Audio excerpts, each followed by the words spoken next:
السلام عليكم ورحمة الله وبركاته. أهلا وسهلا بكم معكم أيمن كتانة من جي بي مصر. الحلقة الرابعة من نتعلم اسانسيرات هنتكلم فيها ازاي ننزل الميزانية بطريقة تفصيلية شوية، وازاي نلفت العمود، وازاي نظبط المقاسات بتاعتنا على الرسم اللي موجود عندنا، ازاي نطبقه على البير. يلا بينا نبدأ. بسم الله.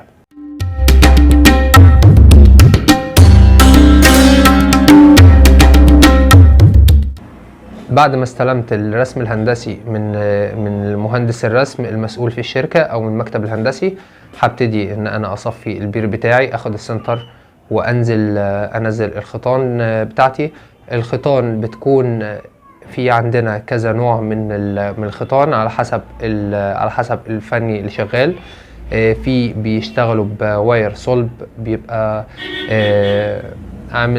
زي سلك الرباط بتاع الخرسانات، بس بيبقى في عامل الاستطالة شوية، وده بيتباع عند بتوع البويات والموانين.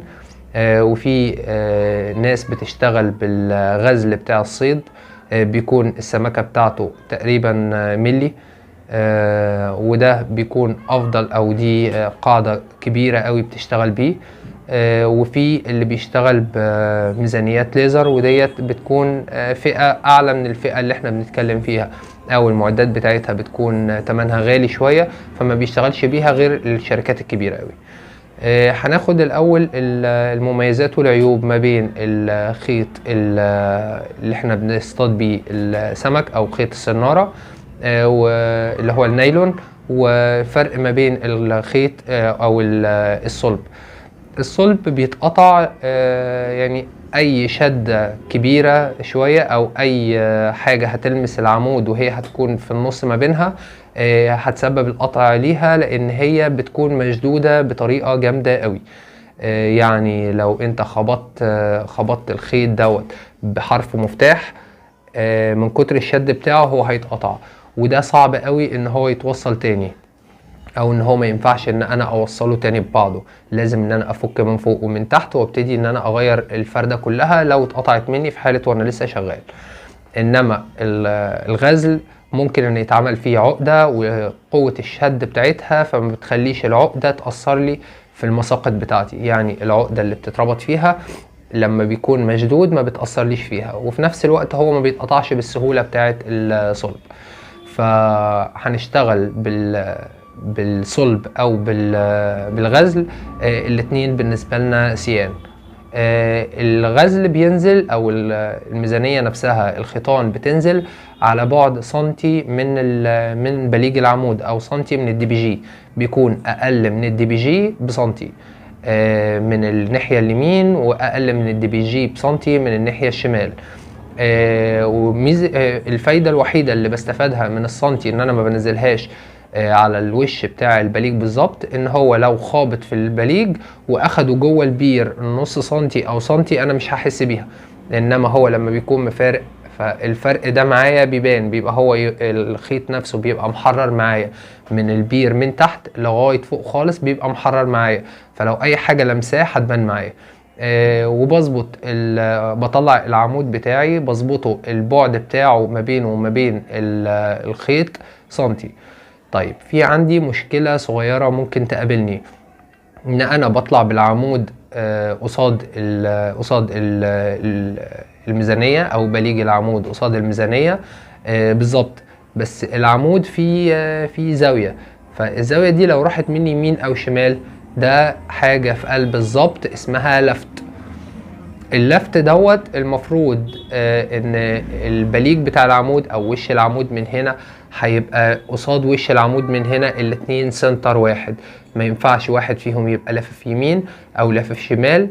الحركة ديت هتسبب لي تآكل في الكراسي، في حشو الكراسي، هتسبب لي احتكاكات، هتسبب لي هزات كتيرة في حتت معينة. هتكون الماكينة او المحرك هيتخنق فيها، لان مش هيقدر يطلع الكابينة بالسلاسة المطلوبة. فلازم ان الاتنين يكونوا قصاد بعض. الحركة دي اسمها لفت. اللفت دوت بيكون ان انا بظبط الوش بتاع العمود يبقى قصاد وش العمود.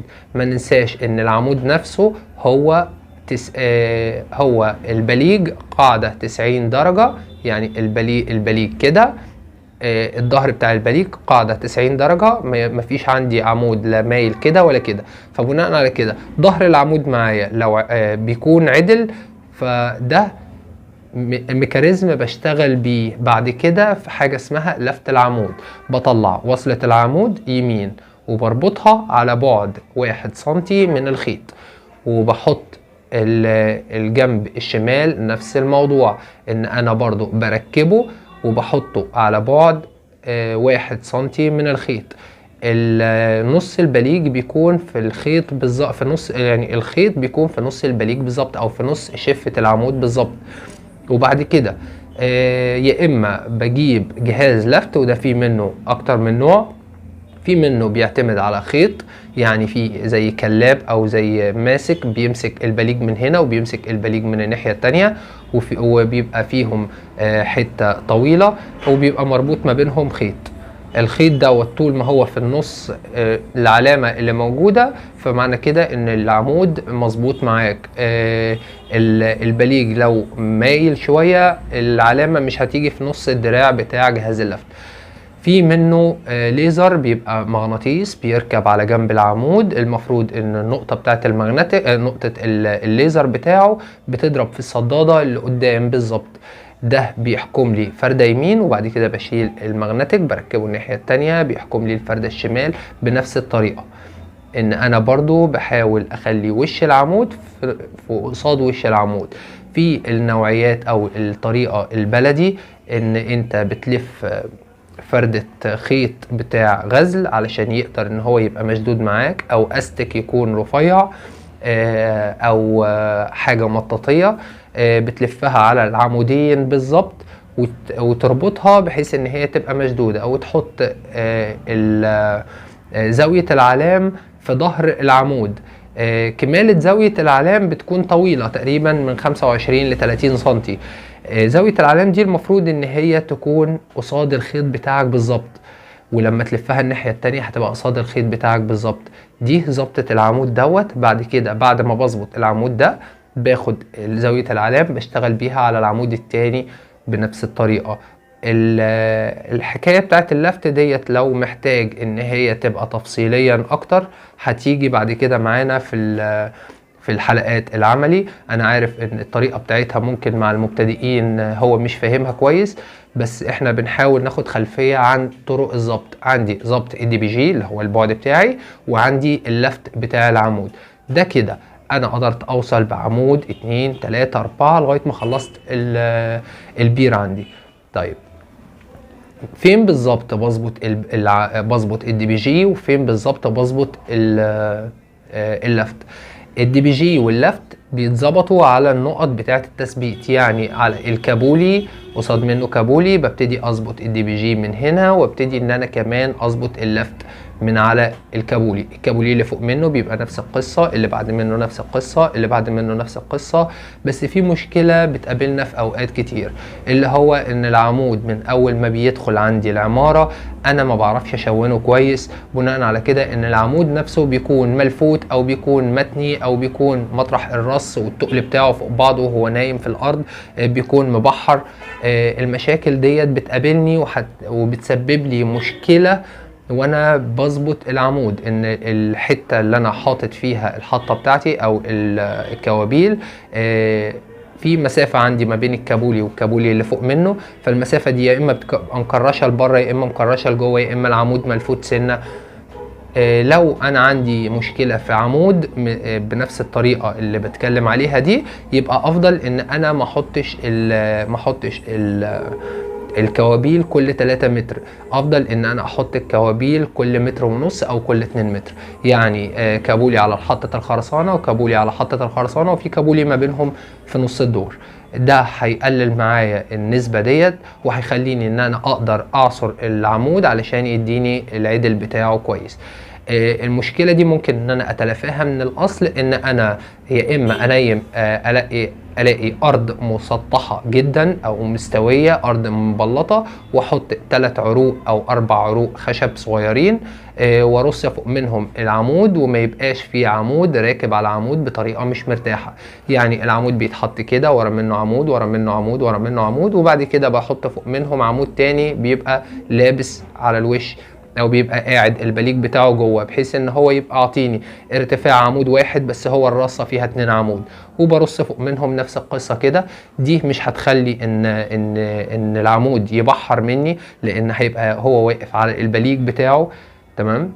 طول ما هو واقف على البليج او واقف على القاعده بتاعته مش هيبحر مني. انما اللي يخليه يبحر لما يكون نايم على جنبه، يعني نقطتين التلامس ما بينه وما بين الارض اللي هم ظهر العمود والبليج دول، او بيبقى نايم بزاويه. الحركه ديت ما بتخليش فيه اصلا عصب، او ما بتخليش فيه عزم، لان لا انا مستفيد من عصب البليج ولا مستفيد من عصب الظهر، فعلشان كده لازم ان هو يبحر مني. ده بالنسبه للتخزين. طبعا مش هنوصي عن ان لو وردنا العمدان في عماره او في مكان ولسه هنشتغل فيه قدام مننا فتره، فيبقى لازم ان انا اغطي العمود بتاعي بزيت وسخ، او ان انا اغطي العمود بتاعي بطبقه من الشحوم.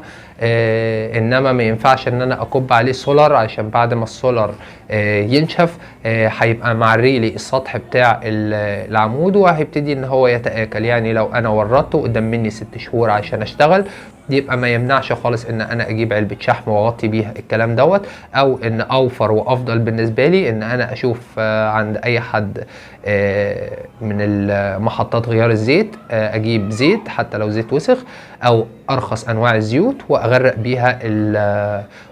بيها العمدان. ولو الكمية مش كبيرة ممكن ان انا الفها بخيش، ولو الكمية كبيرة يكفي ان انا بس اغطيها بخيش وعليه زيت. كده انا همنع منه الصدى، وهمنع منه ان هو يمسك فيه كتل اسمنت لو لسه في شغل في المبنى، في اسمنت وفي صناعيه شغاله. فكده انا هبتدي امنع ان كتل الاسمنت تمسك في قلب العمود عندي، فيبقى انا حافظت عليه. طبعا لما باجي بركب العمود، العمدان بتترص جوه البير، بتبقى واقفه في البير، وبعد كده باخد عمود بربطه من فوق. في ناس بتعلق ونش، في ناس بتشتغل ببكارة. طبعا البكارة مش أأمن حاجة، لأن البكارة لو إيدك فلتت منها هتلاقي العمود عندك تحت، لأن هي معتمدة عليك أنت اعتماد أول وأخير. إنما الونش هيبقى بالنسبة لك أفضل وأأمن. طبعا مش هنوصي إن احنا نشتغل بسقالات جوه البير، لأن وقفتك على السقالة هتدي لك إمكانية إن أنت تشتغل بإيدك الاتنين. رجلك هتكون واقف بيها كويس، مفيش عندك أي اهتزاز، هتبقى فيه ثقة في النفس وانت شغال. انما لو واقف على سلم هيبقى ايد ماسكة السلم وايد ماسكة المعدة اللي المفروض انت شغال بيها علشان تشغل الهيلتي، فلازم ان في واحد تاني يكون قريب ليك جدا، يا دوبك انت بتخلص الهيلتي وتنوله له عشان ينول لك الخرطوش. انت بتشتغل بايد واحدة 90% من الوقت اللي انت واقف بيه على السلم. ولو اشتغلت بايدك الاتنين، نسبة الخطورة او نسبة ان انت تبقى مالك نفسك على السلم، لما احنا بنحطه سلم خشب، نسبة ان انت تبقى مالك نفسك تعتبر ان هي اقل من 25% من نسبة الامان. حتى لو انت معلق حزام امان وربطه في السلم نفسه هو اللي ممكن يتكسر منك. لما نيجي نشتغل بحزام امان، حزام الامان اول حاجة بحطها بضرب حزام الامان في السقالة، في الجزء اللي انا واقف فيه. بمجرد ان انا ركب كابولي فبضرب حزام الامان في الكابولي نفسه مش في السقالة، وببتدي ان انا اشتغل كده مناوبة بنفس الطريقة. ما بشيلش فردة حزام الامان غير لما بكون رابط الفردة التانية في جزء تاني. لو في عندي كامر فاصل، في عندي حاجة زي كده، فببتدي ان انا اربط فيها. احاول ان انا اربط من ناحية الباب، بحيث ان لو حصل اي حاجة ممكن اطلع بره البير، وحزام الامان يديني الفرصة ان انا اكون بره البير وحزام الامان متعلق.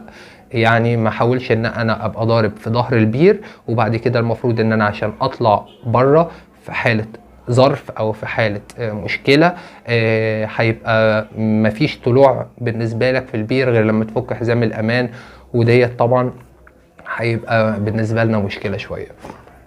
في ناس ما بتشتغلش بسقالات، في ناس بتركب الوصلتين بتوع الدور الارضي وتحط طبلية وتربطها بونش وبيبتدوا يشتغلوا بيها زي الناس اللي بيشتغلوا في السقالات اللي على واجهات العماير والحاجات ديت.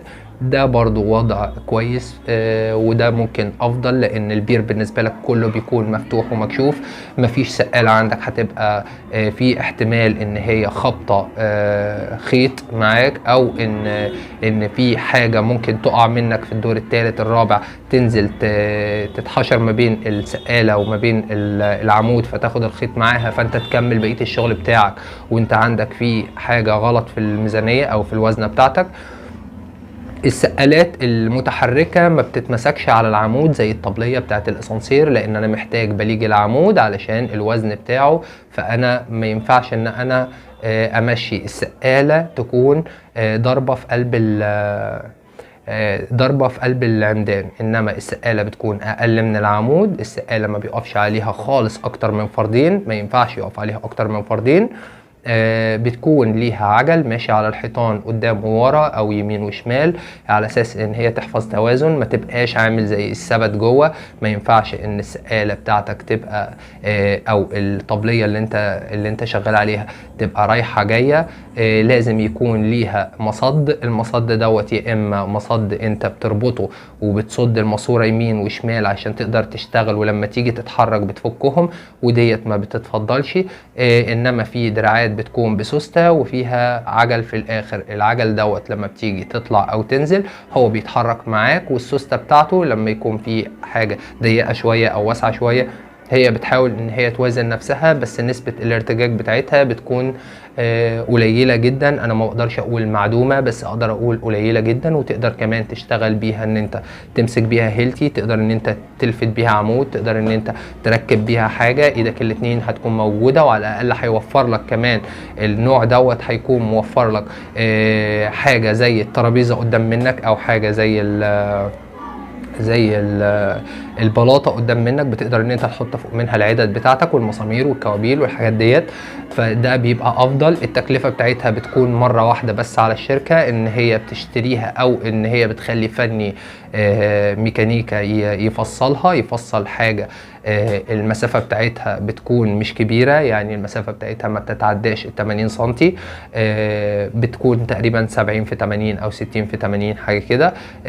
طبعا بتختلف معاك الكوبري بتاعها على حسب المشروع اللي انت شغال فيه، بس هي بتعمل واحده صغيره للبير المصعد واحد، بتبقى صغيره على قد فردين بس يقفوا جوه منه، ما يقفوش براحتهم قوي، بيكونوا واقفين، المسافه بتكون مش قد كده.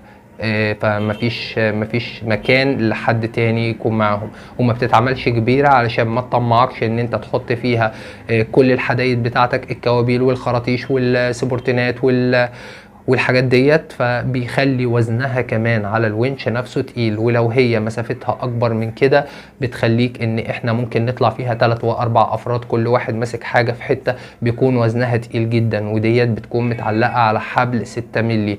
الحبل 6 مللي يقدر يشيل معايا مفيش مشكله. الجدول القياس بتاع الحبال 6 مللي القلب الصلب بيتكلم معايا تقريبا في حدود 1.5 طن اللي هو الماكسيمم بتاعه. بس مع الشغل الاتربه هو لاحظ ان هو برضه هيكون بيلم على طنبور، يعني الاتربه ولو في اسمنت في حاجه زي كده بيدخل جوه الواير، فعشان كده بيأثر لي على عمر الواير. فعلشان كده احنا ما نقدرش نشتغل على السقالة اللي زي ديت اقصى من 250 كيلو. السقالة بالافراد اللي عليها هتكون من 250 ل 300 كيلو، مش اكتر من كده، على اساس ان هي تبقى خفيفه على الونش نفسه اذا كان يدوي او اذا كان كهرباء، وفي نفس الوقت عشان ما يكونش فيه اجهاد على فرده الواير. ودايما اعتمد ان انت على اقصى حموله بالنسبه لك. لو تقدر تشد فرده الواير من اي حته هتلاقيها بتيجي معاك، لان هي الوزن اللي تحت يكون خفيف، ما يكونش تقيل جدا معاك. ده بالنسبه للعمود.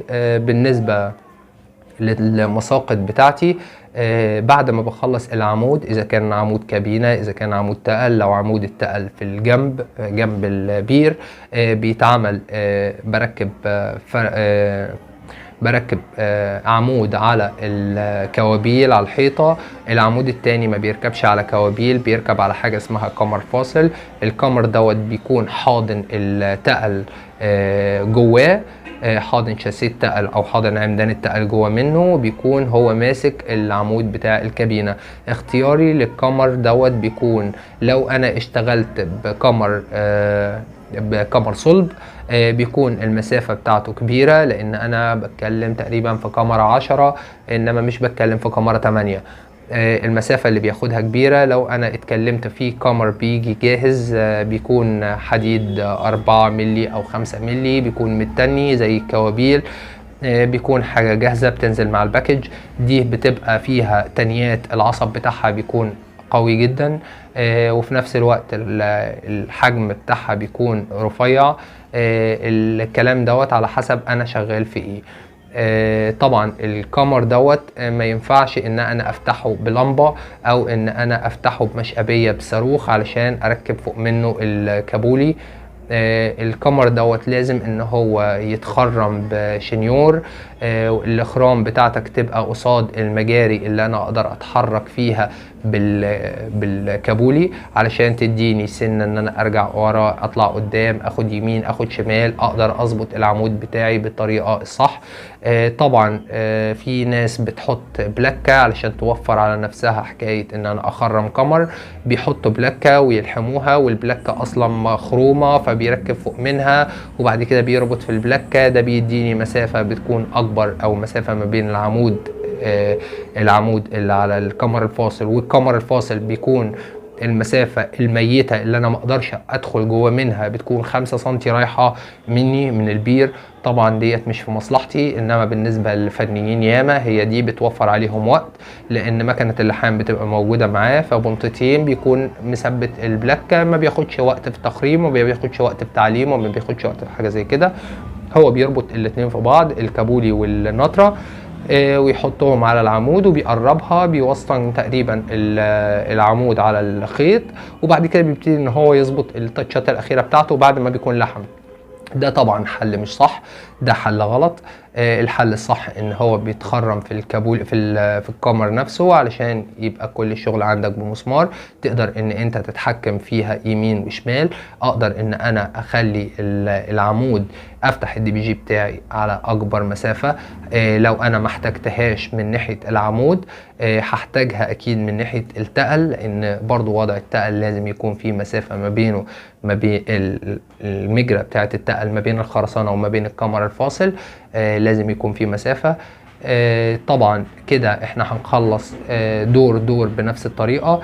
ما ننساش ان في عندنا انواع كتير من المسامير اللي بتتربط في الحيطة، منها انواع بتكون عاملة زي الفيشر، بس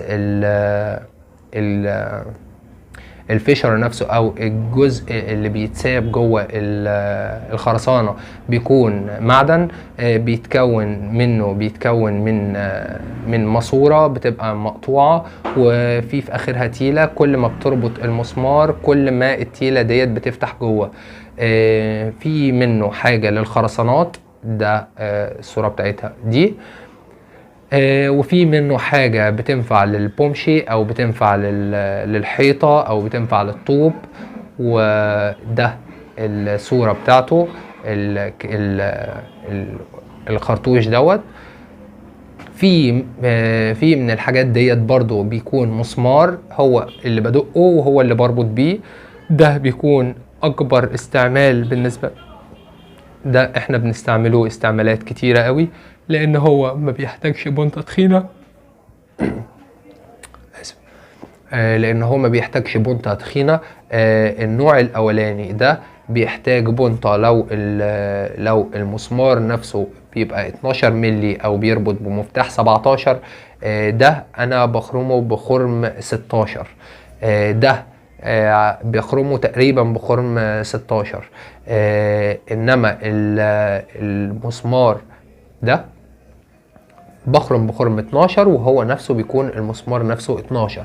فده بيكون معايا الخرم بيكون اضيق، بيديني ان انا اقدر اضربه جوه بلاطة الدور. لما بيجي يفتح ما بيبقاش ضاغط كتير قوي على الخرسانة فما بيفرقعهاش. انما الانواع التانية بيكون ضاغط جدا على الخرسانة او ضاغط على الطوب. فلو انت ربطت فيه جامد النوع دوت هيفرقع منك الخرسانة لو هي جامد قوي. لو انت ربطت جامد قوي والخرسانة كانت المسافة بتاعتها رقيقة او اقل من 5 سنتي فوق و5 سنتي تحت، مش كلها 10 سنتي، انا بتكلم معاك على الاقل 12 13 سنتي فيما فوق، هو مش هيفرقعها لو انت ضارب في البلاطة كده.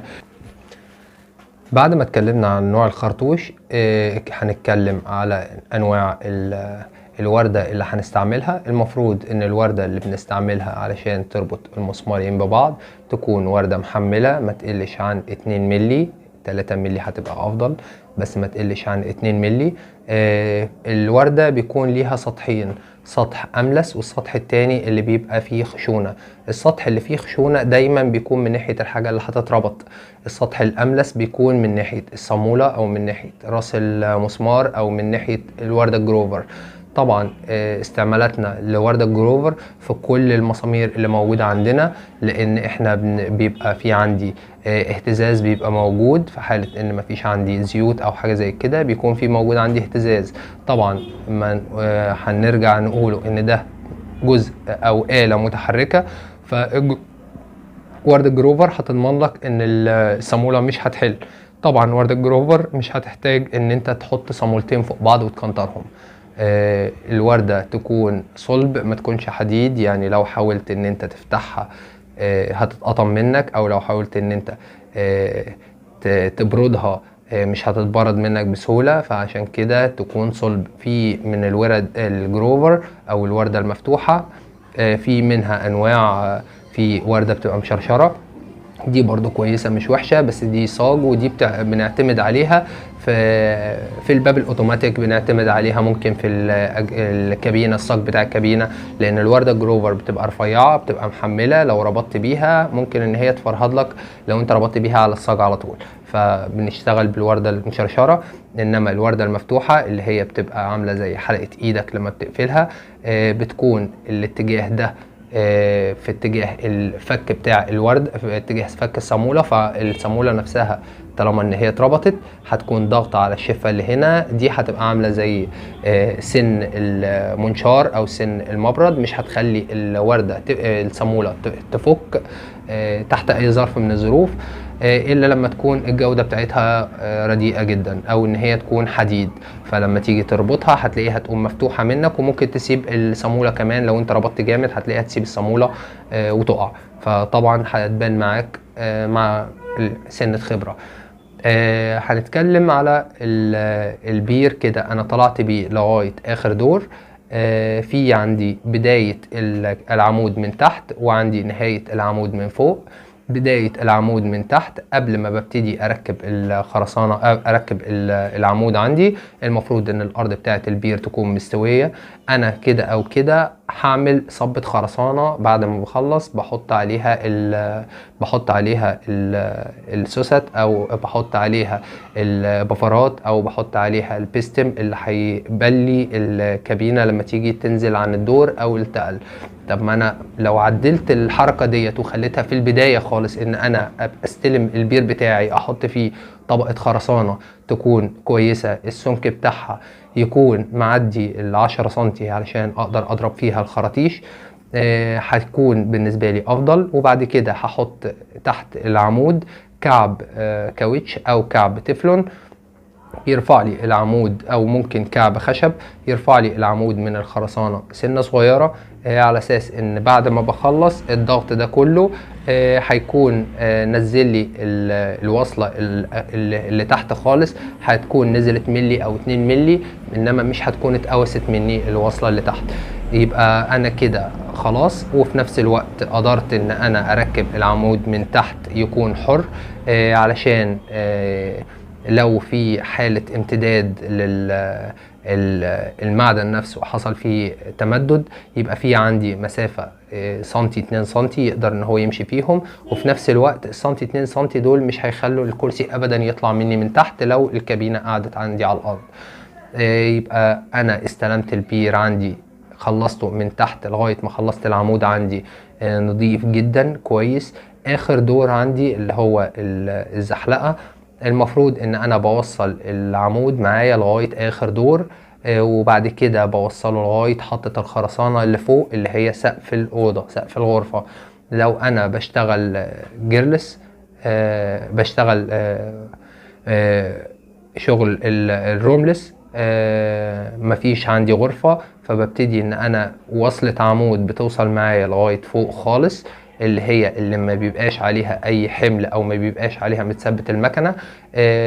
ده لو التقل في الجنب، وبخلي في التلاتة اللي هم الاتنين التقل وواحدة كابينة، بخليهم الارتفاع بتاعهم بيكونوا قصاد بعض بالظبط، علشان دول اللي هيقعد عليهم شاسيه بتاع المكنه الجيرلس هتقعد عليهم. ولو بشتغل ان التقل في الظهر، في ظهر الكابينه، بيبقى الاربعه ما بطلعش حاجه لغايه لغايه الاخر، بيكون الاربعه قصاد بعض علشان هيقعد فوق منهم الشاسيه بتاع الماكينه. انما لو هي الماكينه روم، فبطلع بطلع العمدان لغايه ما بتلمس السقف. طبعا بسيب من مسافه السقف 2-3 سنتي، وبضرب خرطوش من فوق بيمسكهم لي في السقف نفسه علشان ما يبقاش في عندي اي تلاعب. في عندي ابيار بتاعه مصاعد بتكون فيها حديد، حديد بيبقى طالع سياخ مطرح. لو البير نفسه خرساني، في عندي اسياخ بتكون طالعه. المفروض ان انا وانا طالع بطلع العمود بتاعي، اخد السيخ لغايه اخره بموته خالص. ما ينفعش خالص ان انا ادقه عشان يتركن، لان دوت هنحتاجوه ان البير يكون متطهر معايا عشان الشغل بتاع الكهرباء. وانت طالع في الميكانيكا بتطهر البير بتاعك.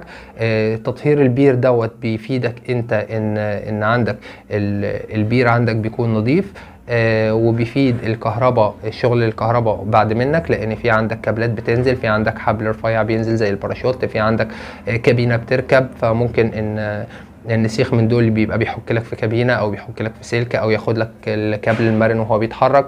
فافضل حل ان انت تطهر البير بتاعك، وافضل مكان تقدر تطهر البير بتاعك اللي هو نفس وقفاتك وانت واقف بتركب العمدان، لان انت موجود عندك عدة من صاروخ لهيلتي لماكينة لحام، كل العدة بتبقى موجودة معاك. فما تستوفرش المرحلة دي لمرحلة تانية، علشان انت المرحلة اللي جاية بعد كده هتبقى واقف شغال بيها على الدور، مش هتحتاج تدخل جوه البير اللي هي مرحلة الابواب. مرحلة الابواب دي هنتناولها في الحلقة الجاية ان شاء الله.